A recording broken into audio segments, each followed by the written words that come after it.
think about Rod Bramlett opening statement every game. He would paint a picture of that game so vivid that you almost felt like you were there. Brad Law, who's here today, he was the next coming of Rod Bramlett. He could do it too.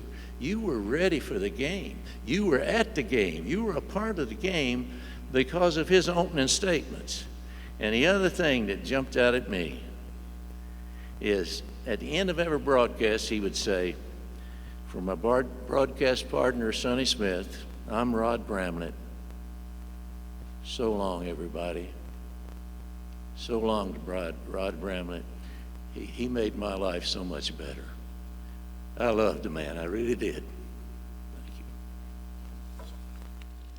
During this past season, we came back from Kentucky where we got beat by about 5 touchdowns. And we're 7-7 in the SEC, and all the experts got us they got us written out of the tournament. It's not going to happen for us this year. We've got 4 games left in the SEC. We're at Georgia, we're home to Mississippi State, at Alabama, and home to Tennessee. And before the Georgia game, you see, 90 minutes before every game I've coached at Auburn,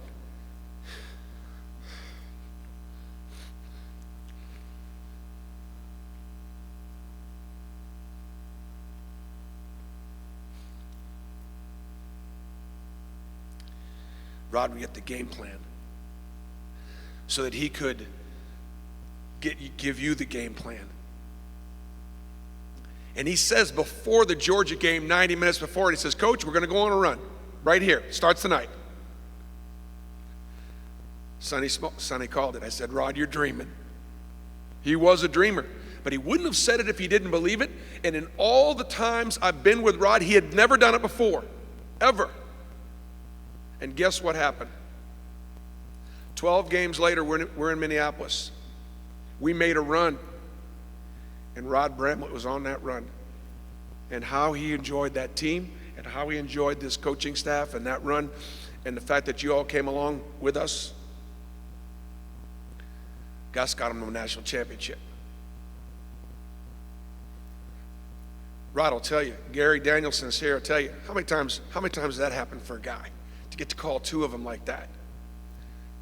He was grateful to his coaches for putting him in that position. And I know he was grateful to be a part of our staff and be able to make that run to the Final Four this past season. Can't make sense of it.